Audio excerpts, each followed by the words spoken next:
इस वक्त की बड़ी खबर आपको बता दें, अमेरिका इजराइल ने ईरान पर मिसाइल अटैक किया है। टॉमहॉक मिसाइलों से तेहरान पर हमला किया गया है। इस वक्त की बड़ी खबर आपको बता रहे हैं।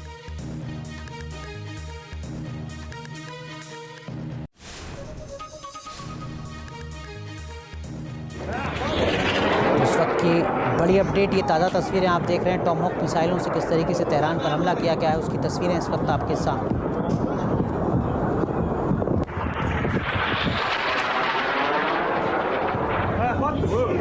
एक और बड़ी अपडेट, ईरान ने बहरीन पर भीषण हमला कर दिया है। बहरीन ने ईरानी मिसाइल हमलों को नाकाम किया है। इस वक्त की बड़ी खबर आपको बता रहे हैं, 665 ईरानी मिसाइलों को इंटरसेप्ट करने का दावा किया गया है। एक और बड़ी अपडेट, इराकी रेजिस्टेंस ने अमेरिकी ठिकानों पर हमला किया है। इराक और सीरिया में अमेरिकी बेस को निशाना बनाया गया है। ड्रोन हमलों से अमेरिकी ठिकानों में तबाही मची है।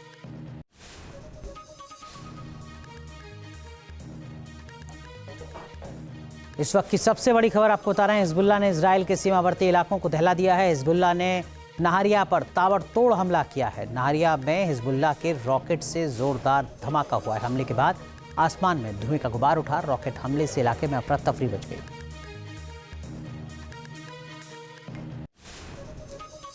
अट्ठाईस फरवरी ये वो तारीख थी जब ईरान में सत्ता का तख्ता पलटा, जब अमेरिकी और इजरायली हमलों में अयातुल्लाह अली खामनेई की मौत की खबरें आई।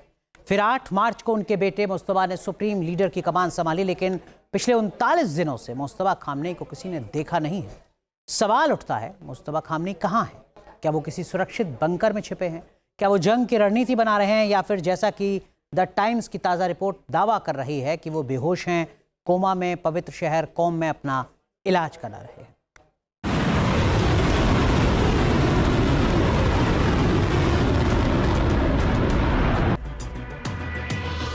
हजरत आयतुल्लाह उज़्मा सैयद मुज्तबा खामेनेई।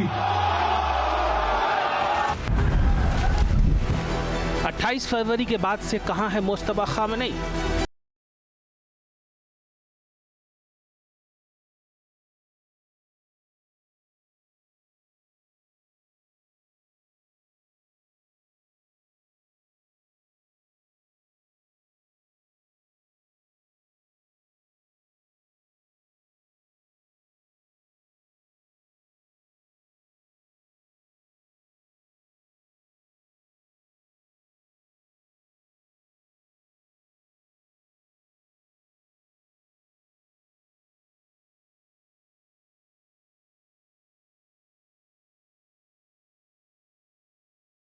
वीडियो में दिखाया गया है कि मुस्तफा खामनेई बंकर में मौजूद एक कमांड कंट्रोल रूम में एंट्री कर रहे हैं। वीडियो में इजराइल के दिमोना परमाणु रिएक्टर की एक बड़ी तस्वीर भी दिख रही है। बाद में पता चला कि ये वीडियो असली नहीं बल्कि डीप फेक वीडियो है और इसे AI से बनाया गया है।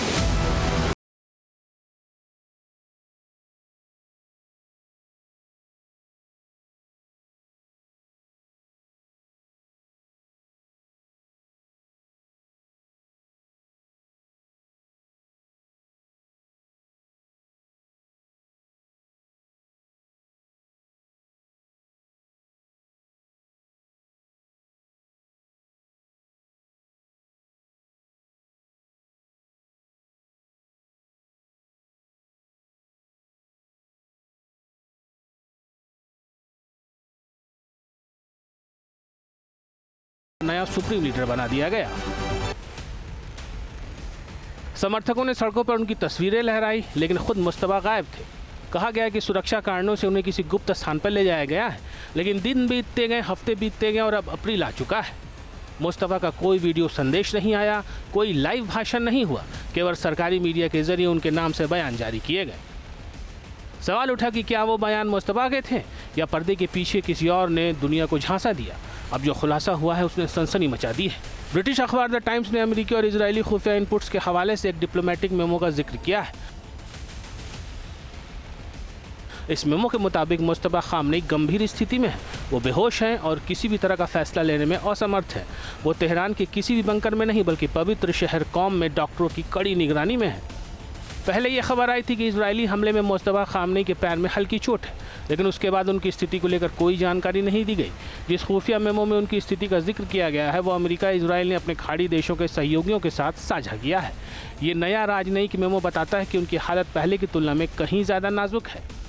ईरान में कौम का धार्मिक महत्व बहुत बड़ा है। अगर मुस्तफा वहाँ हैं और बेहोश हैं तो इसका मतलब है कि ईरान इस वक्त सत्ता विहीन है। सत्ता की असली चाबी शायद अब रिवोल्यूशनरी गार्ड्स के हाथ में है। कोम शहर को शिया धार्मिक सत्ता का केंद्र माना जाता है। कोम शहर ईरान की राजधानी तेहरान से 140 किलोमीटर दक्षिण में मौजूद है। यह पहली बार है जब ईरान के सुप्रीम लीडर के ठिकाने का खुलासा हुआ है। दावा किया जा रहा है कि अमेरिकी इजरायली हमले में मारे गए ईरान के सुप्रीम लीडर अयतुल्ला अली खामनेई को दफनाने की तैयारियां चल रही हैं। रिपोर्ट के मुताबिक अमेरिकी और इजरायली जासूसी एजेंसियों के पास कौम में एक विशाल समाधि बनाने की खुफिया जानकारी है, जिसमें एक से ज़्यादा कब्रें होंगी। मतलब ये कि परिवार के बाकी सदस्यों को अयतुल्ला अली खामनेई के साथ दफनाया जा सकता है। दूसरी तरफ सवाल मुस्तफा खामनेई को लेकर उठ रहे हैं। अगर मुस्तफा खामनेई कोमा में हैं तो ईरान की मिसाइलों का बटन किसके पास है? जानकारों का मानना है कि ईरान में इस वक्त डी फैक्टो शासन चल रहा है, यानी पर्दे के पीछे से जनरल और उलेमाओं का एक छोटा सा ग्रुप फैसले ले रहा है। मुस्तफा के नाम का इस्तेमाल केवल देश को एकजुट रखने के लिए एक ढाल के तौर पर किया जा रहा है, लेकिन ये कब तक चलेगा किसी को पता नहीं है। कौम में अयतुल्ला अली खामनेई को दफनाने की गुप्त तैयारियां और मुस्तफा का कौम में इलाज चलना, ये अमेरिकी और इजरायली खुफिया एजेंसियों के लिए नया टारगेट है। तो ईरान से युद्ध के बीच गाजा पर इजराइल का बड़ा हमला हुआ है। पिछले 24 घंटे में हमले में 10 लोगों की मौत हुई है, 44 घायल बताए जा रहे हैं। सीजफायर के बाद गाजा में 733 लोगों की मौत हो चुकी है। इजरायली हमलों में कुल घायलों की संख्या भी 2000 के पार पहुंच चुकी है। गाजा के स्वास्थ्य मंत्रालय ने ये आंकड़े जारी किए हैं। उधर एक और बड़ी अपडेट आपको बता दें, ईरान ने इस्तांबुल में इजरायली दूतावास को निशाना बनाया है। इजरायली वाणिज्य दूतावास के पास गोलीबारी की खबर सामने आई है। वाणिज्य दूतावास के पास गोलीबारी में 3 की मौत हुई है, जबकि एक शख्स घायल बताया जा रहा है।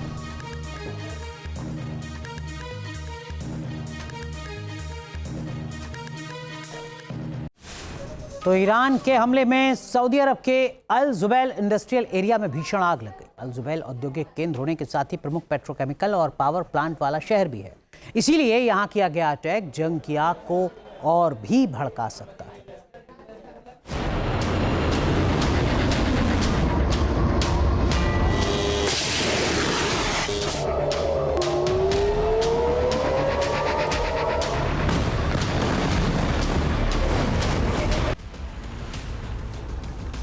सऊदी अरब में ईरान का सबसे घातक हमला। एनर्जी सेक्टर को बनाया निशाना। चंद सेकंड में धधकने लगा पेट्रोकेमिकल और पावर प्लांट। मिडिल ईस्ट में शुरू हो गया जंग का सबसे विनाशकारी दौर।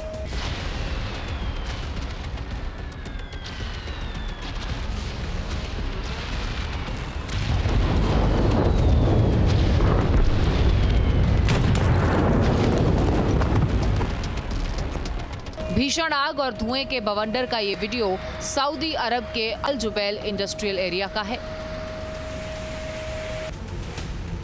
ईरान ने मिसाइल और ड्रोन से सऊदी अरब के सबसे बड़े इंडस्ट्रियल एरिया अल जुबैल को निशाना बनाया है। IRGC ने आधी रात को सऊदी अरब पर भीषण हमला किया और ऐसा हमला जिसे लेकर लगातार अटकलें लगाई जा रही थी। सटीक स्ट्राइक के बाद पूरा इलाका आग की लपटों में घिर गया। देखते ही देखते चारों तरफ हाहाकार मच गई। यहाँ पेट्रोकेमिकल और एनर्जी फैसिलिटी की भरमार है। ऐसे में ईरान का अटैक नया संकट बनकर उभरा है। अल जुबैल दुनिया की चौथी सबसे बड़ी पेट्रोकेमिकल कंपनी साबिक का घर है, जो ग्लोबल मार्केट के लिए महत्वपूर्ण है। सऊदी अरब की GDP में अल जुबैल का हिस्सा 7% से 12% तक है। इतना ही नहीं, विदेशी निवेश का करीब 50% हिस्सा इसी जोन में आता है। ये मुख्य रूप से पेट्रोकेमिकल, रासायनिक और एल्यूमिनियम और स्टील उद्योगों का हब है। इस एरिया को डेवलप करने में अमेरिकी कंपनी बेक्टेल का बेहद अहम रोल है। इसी इंडस्ट्रियल एरिया में दुनिया का सबसे बड़ा इंडिपेंडेंट वाटर प्लांट और पावर प्लांट है। यहाँ आधुनिक बंदरगाह, रेल और रोड नेटवर्क के अलावा कर्मचारियों के रहने की भी पूरी सुविधा है। यानी अब अल जुबैल इंडस्ट्रियल एरिया में हमला करके ईरान ने रीजनल वॉर को ट्रिगर कर दिया है।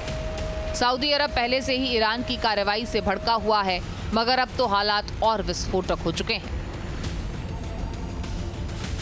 हमले के बाद सऊदी अरब के रक्षा मंत्रालय ने दावा किया कि उसके एयर डिफेंस सिस्टम ने अल जुबैल की ओर दागी गई 7 बैलिस्टिक मिसाइलों को रोककर उन्हें नष्ट किया। इसका मलबा एनर्जी फैसिलिटी के साइड में गिरने की बात भी कही गई।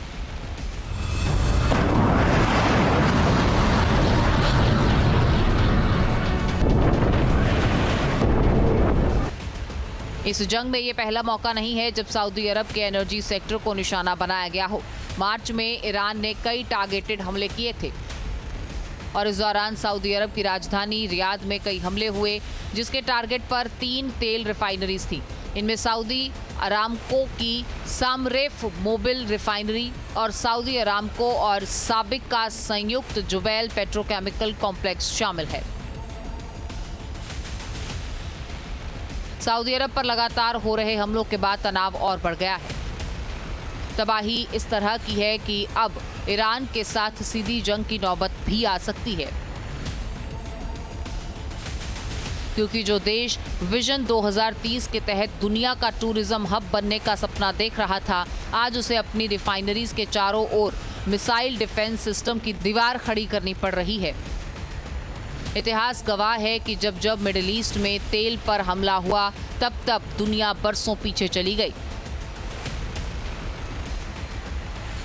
सन 1973 का ऑयल क्राइसिस हो या फिर 1990 का कुवैत युद्ध, नुकसान हमेशा पूरी दुनिया का हुआ, लेकिन 2026 का ये तेल युद्ध अलग है। ईरान ने पहले ही ये चेतावनी दी थी कि अगर उसके पावर सेक्टर को निशाना बनाया गया तो पूरे मिडिल ईस्ट में किसी को नहीं छोड़ेगा। इसीलिए सऊदी अरब में अल जुबैल इंडस्ट्रियल एरिया पर किया गया ये हमला जंग को नई दिशा की तरफ ले जा सकता है। ईरान जिस तरह स्ट्राइक कर रहा है, उससे चुनौतियां बढ़ गई हैं। संकट इस बात का है कि आगे क्या होगा। तेल, गैस, ऊर्जा से जुड़ी तमाम सुविधाओं पर इसी तरह अगर हमला होता रहा तो हालात किस हद तक बिगड़ जाएंगे, ये सोचा भी नहीं जा सकता।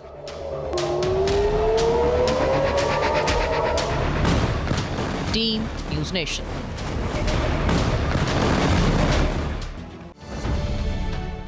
अब से डीडी फ्री डिश की चैनल नंबर 57 पर देखिए न्यूज़ नेशन।